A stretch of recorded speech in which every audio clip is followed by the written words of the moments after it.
Halo Pan Pajak, selamat datang di podcast KPP Pratama Curup dalam segmen Ojak Obrolan Pajak.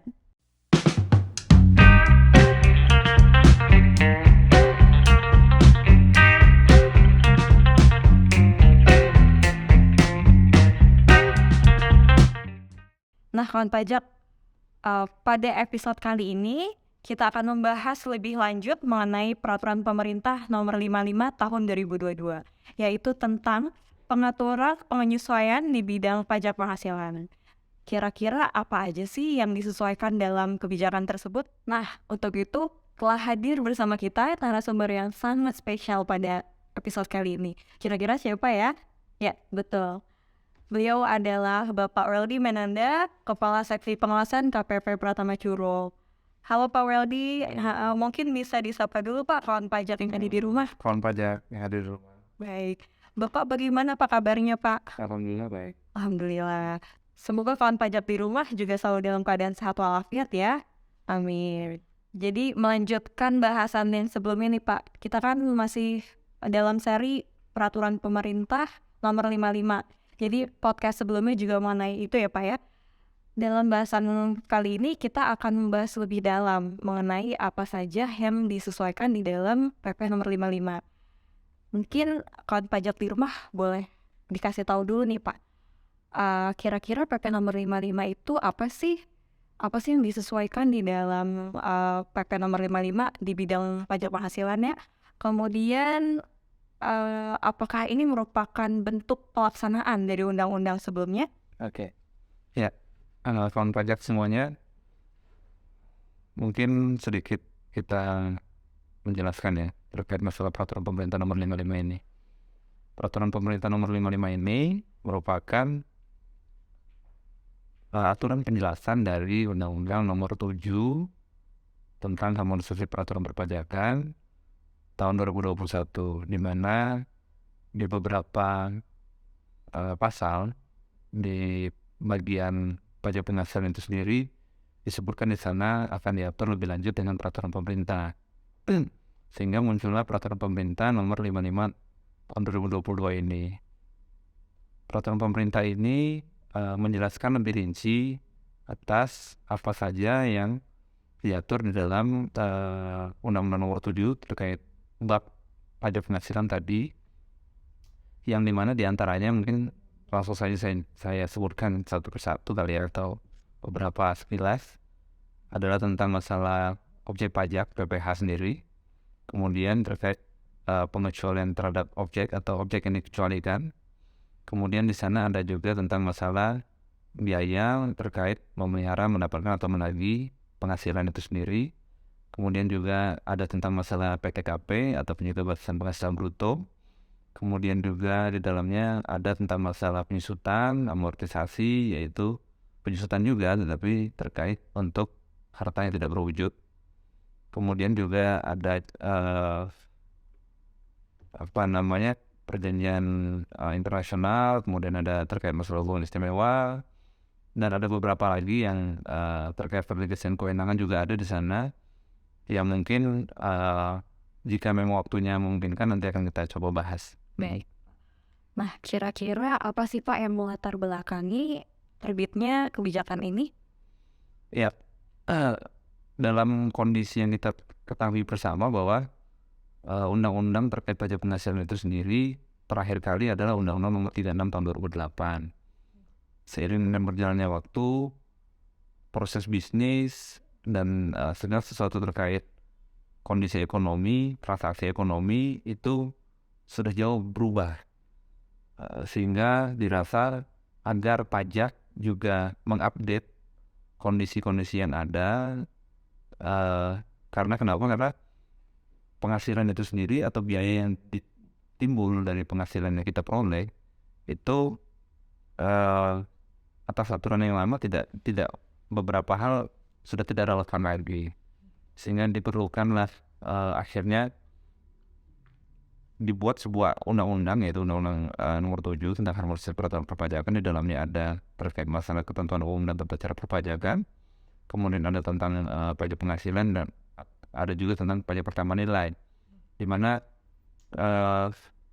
diharapkan adanya undang-undang ini tadi bisa mengakomodir proses bisnis ataupun juga kondisi transaksi ekonomi yang terupdate yang ada saat ini, atau bisa dibilang undang-undang pajak itu memang harus lebih kekinian dibandingkan dengan apa yang kita miliki di tahun 2008 dulu. Jadi mengikuti kondisi ekonomi dan keadaan pada saat ini ya Pak ya. Kemudian saya ada sedikit pertanyaan nih Pak terkait pembentukan cadangan piutang tak tertagih. Apa ya Pak tujuannya, kenapa di undang-undang di peraturan pemerintah yang ini ada kebijakan harus berkoordinasi dengan OJK? Apa ya Pak tujuannya? Oke. Begini, di dalam aturan sebelumnya sebenarnya diakomodir bahwasannya untuk beberapa usaha ataupun juga klasifikasi lapangan usaha yang bersifat jasa keuangan, simpan pinjam atau juga peminjaman kepada nasabah, itu ada kemungkinan besar dari pinjaman yang dilakukan itu tidak tertagih. Nah, dalam kondisi di mana memang ternyata dapat dibuktikan secara nyata bahwasannya pinjaman tadi tidak bisa ditagih lagi kepada debitur ya, yang besarnya debitur. Kalau dari sisi seperti perbankan ataupun juga lembaga pembiayaan lain, orang yang meminjam itu kan disebutnya debitur, atau pihak yang meminjam itu disebut debitur. Nah, di saat kondisi secara nyata memang tidak dapat lagi tertagih, maka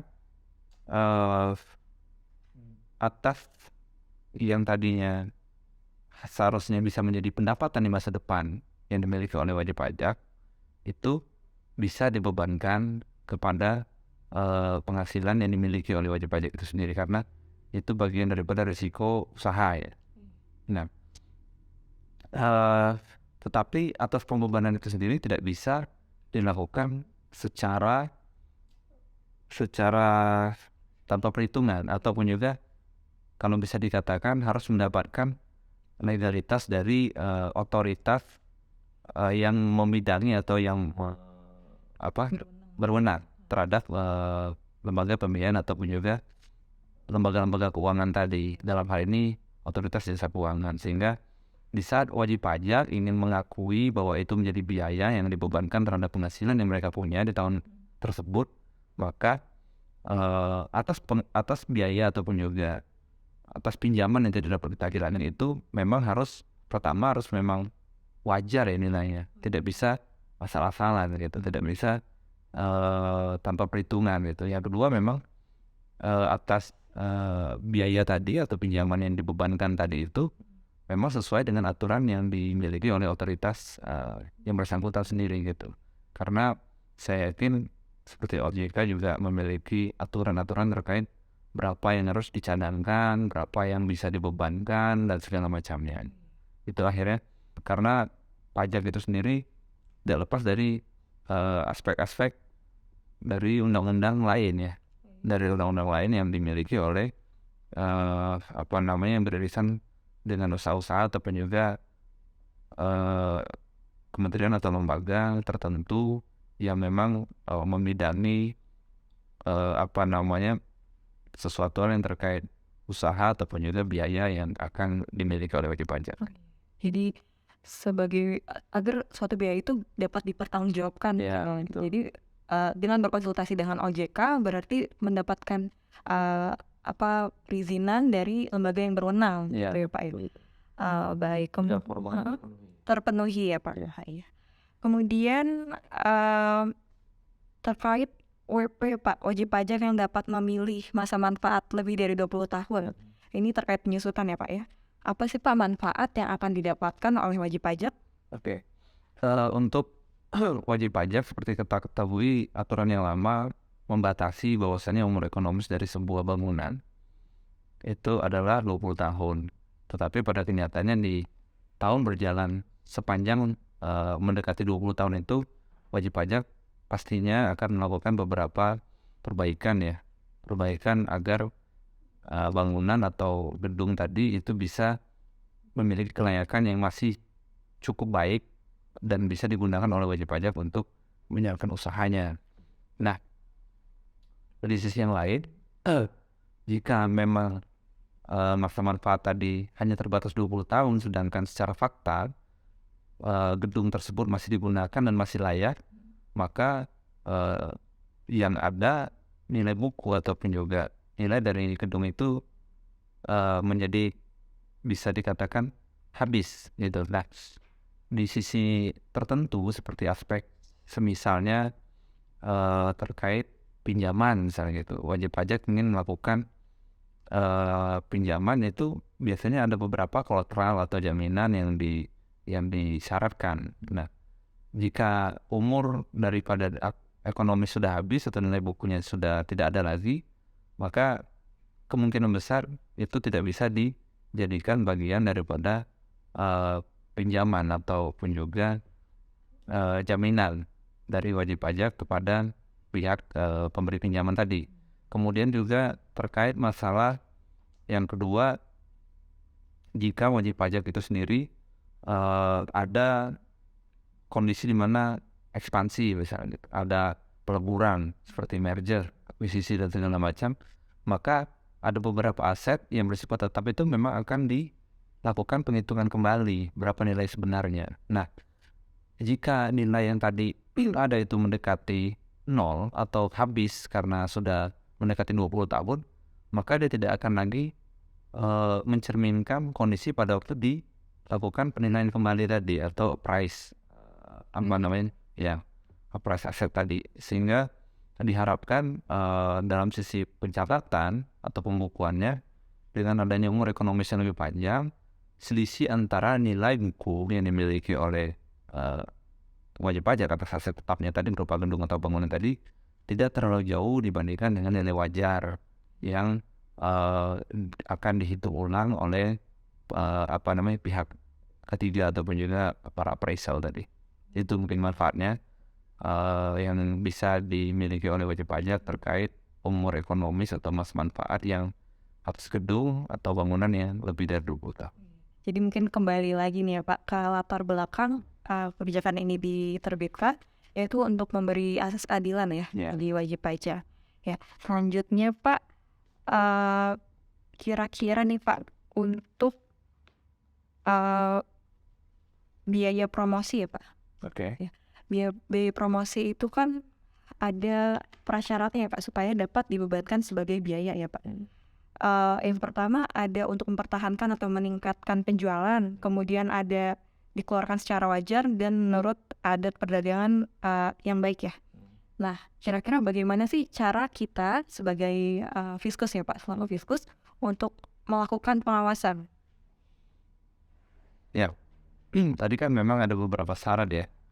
Memang dikeluarkan secara wajar, kemudian memang itu terkait dengan penghasilan ya. Iya, meningkatkan penjualan. Ya, peningkatan penjualan, kemudian juga menurut adat. ya itu posisinya berarti memang dibebankan tanpa ada sebuah niatan tertentu ya, atau bisa dikatakan bahwa memang wajib pajak memang pengeluaran atas biaya promosi tadi itu memang karena tujuan terkait tadi kita bicara masalah di tentang pasal 6 ya, Iya. terkait biaya 3M ya.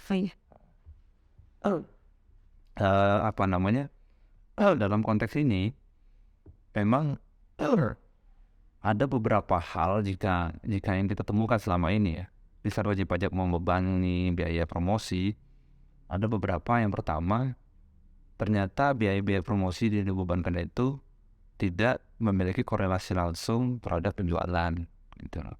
Sehingga dirasa bahwa atas biaya itu tidak dapat dibebankan gitu. Itu yang pertama. Kemudian yang kedua,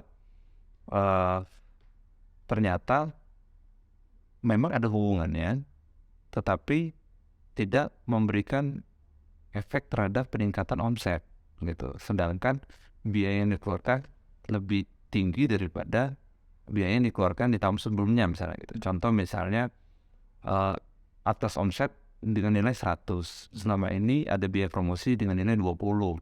Pada waktu di tahun berikutnya biaya promosinya menjadi 40, tetapi atas omsetnya tetap 100 gitu. Artinya tidak ada korelasi, sedangkan korelasi positif. Sedangkan jika kita lihat setiap biaya yang dikeluarkan oleh wajib pajak, pastinya itu akan berdampak kepada penghasilan yang akan dimiliki oleh wajib pajak, karena saya yakin para usahawan atau pengusaha tidak akan mungkin mengeluarkan biaya yang sia-sia itu. Artinya segala sesuatu hal pasti sudah diperhitungkan oleh para wajib pajak apa saja yang akan mereka keluarkan gitu.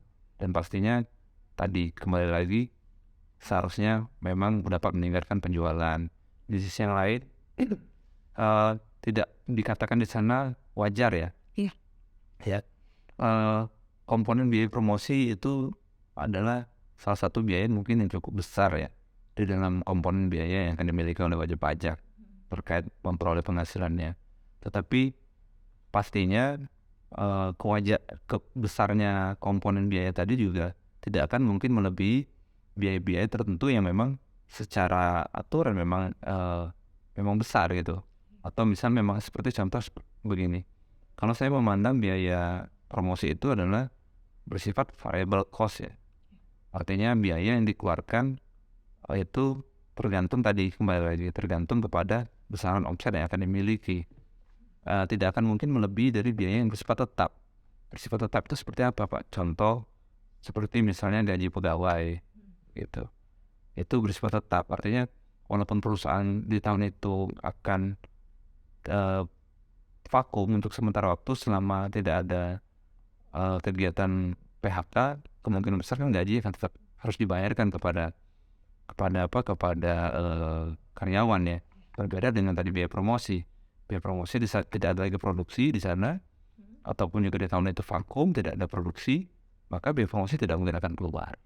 Itu dari sisi masalah kewajaran tadi, bahwasanya nilai yang akan dimiliki atau yang dibebankan atas biaya produksi itu biaya promosi itu pasti harus bersifat kewajarannya harus dinilai ya.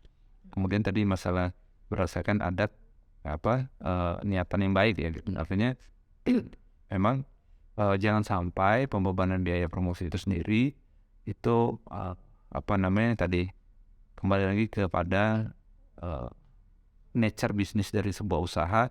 Jangan sampai ada hal-hal yang ternyata tidak dapat dibebankan secara pajak, akhirnya dimasukkan ke dalam biaya promosi itu sendiri. Itu terkait masalah niat tadi.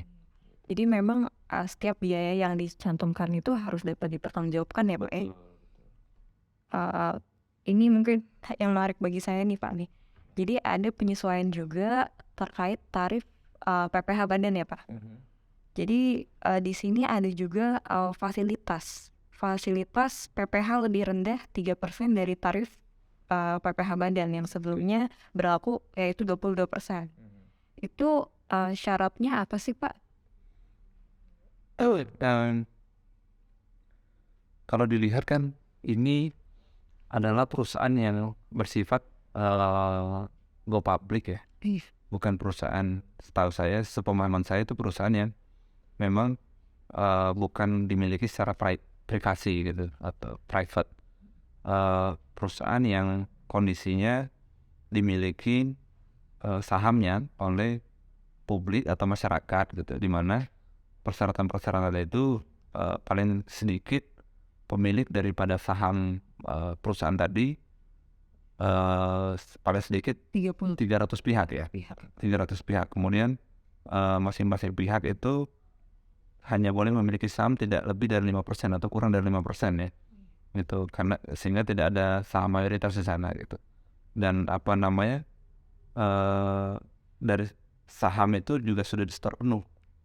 Gitu. Kemudian ada kondisi juga di mana harus dipenuhinya itu memenuhi time test ya 183 hari. Tapi ini biasanya kalau 183 hari ini terkait sama bentuk usaha tetap. Bukan wajib pajak dalam negeri yang memang didirikan Indonesia dan memang posisinya tidak ada, bukan berasal dari luar ya, gitu. Ini adalah khusus untuk wajib pajak dalam negeri. Kemudian juga ada Dalam jangka waktunya 1 tahun ya Pak? ya, dan dalam 1 tahun itu terkait kalau dalam bahasa perpajakannya istilah kerennya permanent establishment, atau mungkin beberapa kawan pajak lebih mengenalnya dengan nama BUT atau bentuk usaha tetap gitu.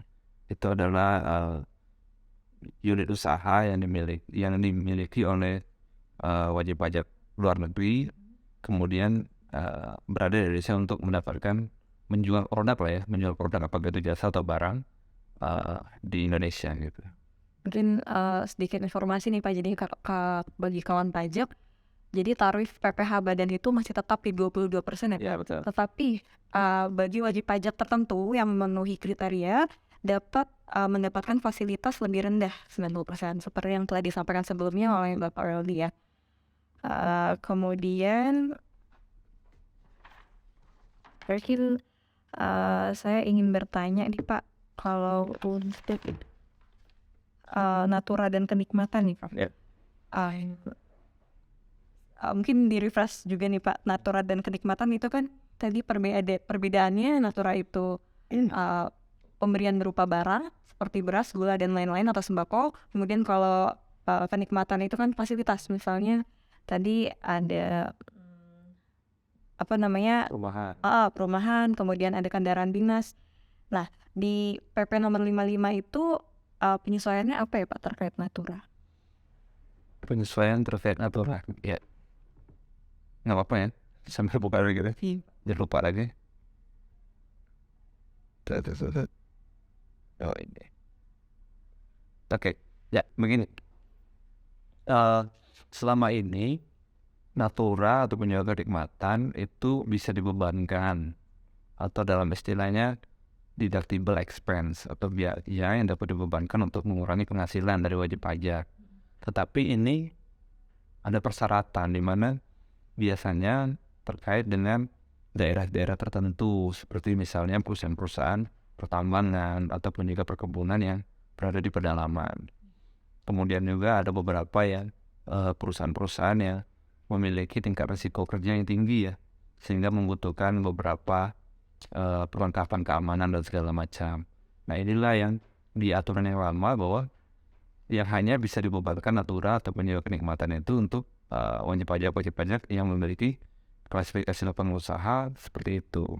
Tetapi di tengah kondisi yang berubah tadi seperti saya sampaikan di awal bahwa zaman udah jauh lebih ini ya, lebih perubahannya jauh lebih luar biasa gitu ya, lebih meningkat lagi, sehingga perlu dilakukan penyesuaian. Nah setelah dilakukan kajian ulang terhadap natura dan kenikmatan ini sendiri, akhirnya pemerintah melakukan sebuah penyesuaian, yaitu jika memang secara nyata bahwasanya natura dan kenikmatan ini sendiri memang berhubungan langsung dengan usaha tadi, bicara masalah biaya 3M di pasal 6, terkait masalah memelihara, menagih ataupun juga memperoleh penghasilan tadi, itu menjadi sesuatu yang bisa dibebankan oleh wajib pajak terhadap penghasilan yang mereka terima gitu. Karena pada dasarnya jika tidak dibebankan atau tidak dapat dibebankan, maka atas prinsip atau asas di pasal 6 itu sendiri menjadi tidak relevan gitu. Kondisi seperti itu akhirnya di peraturan pemerintah nomor 55 ini, di undang-undang HPP juga nomor 7, bab pajak penghasilan menjadi sesuatu yang dapat dibebankan gitu. Tadi kita udah membahas mungkin agak luas ya pembahasannya. Mungkin kita kembali lagi nih dengan kondisi wajib pajak yang ada di KPP Pratama Curup. Kita refresh dulu ya Pak, karena di seri sebelumnya kan sudah dijelaskan batasan omset ya. Kita refresh lagi, kalau di PP nomor 55 ini ada batasan omset ya Pak ya.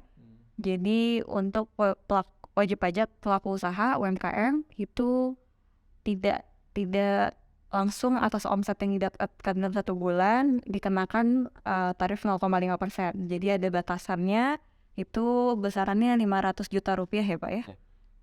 Oke, itu terkait masalah batas 500 juta ya. Batasan omset 500 juta itu tahun kemarin kita punya memang insentif ya yang diberikan kepada pengusaha kecil atau UMKM bahwasannya terkait pandemi COVID-19 agar perputaran roda ekonomi bisa berjalan dengan baik, tingkat daya beli masyarakat tetap terjaga, maka diberikan insentif berupa untuk para usahawan UMKM itu jika memiliki omset di bawah 500 juta, maka wajib pajak tersebut tidak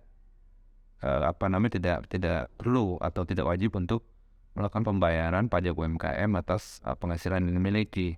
Tetapi di bulan tertentu atau di bulan berapa wajib pajak tadi ternyata penghasilan atau omsetnya melebihi dari 500 juta, maka atas kelebihan tadi sampai dengan akhir tahun lah wajib pajak baru melakukan pembayaran ataupun juga atas omset kelebihan tadi dikenakan tarif pajak UMKM yaitu 0,5% tadi.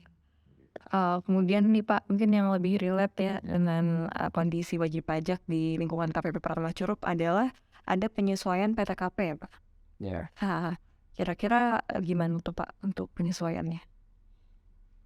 PTKP itu kan pertama tadi sebenarnya sama seperti batas 500 juta, di mana diharapkan dengan adanya PTKP yang batasan 5 juta ya per tahun ya, per bulan ya, dengan kondisi 60 juta tadi, si wajib pajak tadi punya tingkat konsumsi yang lebih baik gitu loh. Itu kan multiplier efeknya terkait masalah pembelian produk yang mereka konsumsi setiap hari gitu dengan keluarga dan segala macam. Akhirnya roda ekonomi itu akan berputar gitu loh. Beli beras, pengusaha berasnya punya omset bisa bayar jadi karyawan juga nanti bakalan bisa beli apa lagi itu kondisi di mana kenapa PTKP itu kemudian dinaikkan gitu. Yang kedua, PTKP itu sendiri dinaikkan biasanya dia relevan dengan upah minimum. Jadi kenapa ada kategori itu agar tadi kembali lagi diharapkan upah minimum itu kan adalah seharusnya nilai penghasilan terkecil yang dimiliki oleh seseorang di sebuah kabupaten, provinsi ataupun juga secara regional ataupun juga di daerah tertentu ya. Harapannya dengan adanya upah minimum yang diatur secara regulasi oleh pemerintah daerah atau kepala daerah masing-masing itu bisa sifat masyarakat yang bekerja tadi ya terutama karyawan itu memiliki taraf hidup yang lebih baik gitu dengan adanya peningkatan upah minimum tadi. Tujuan dari upah minimum yang mungkin jadi regulasi dari Kementerian Tenaga Kerja juga seperti itu, dan kita di Direktorat Jenderal Pajak memang melakukan semacam setiap kali ada penyesuaian upah minimum dulu waktu pas penyelenggaraan zaman dulu sekali kan sempat waktu saya baru-baru dulu di angka 2.880.000 ya kalau ada. Kemudian naik dan kondisi sekarang ada di angka 5 juta atau 60 juta per tahun gitu. Itu terkait masalah batasan PTKP ya. PTKP gitu. Jadi diseimbangkan lagi dengan Ya, seperti disampaikan di awal tadi, pajak itu harus bersifat dinamis. Artinya kondisi terkini faktual yang dimiliki oleh masyarakat yang ada ataupun juga bisnis-bisnis yang dimiliki oleh para pengusaha atau usahawan itu harus bisa ditangkap oleh fenomena-fenomena yang ada itu oleh pajak gitu loh. Jangan sampai juga seperti tadi kan kita bicara masalah insentif terkait masalah COVID, pandemi gitu. Jika para usahawan yang sebelumnya itu tidak ada batasan di tahun 2022 ya, yang berlaku kemarinnya di tahun 2022 masalah 500 juta tadi gitu. Mau omsetnya pun juga cuma 1 juta per bulan itu akan dikenakan pajak senilai 0,5% dari omset tadi. Nah, untuk di masa pandemi kan itu sangat luar biasa ya. Kemungkinan besar uang Rp1.000 itu akan sangat bermanfaat untuk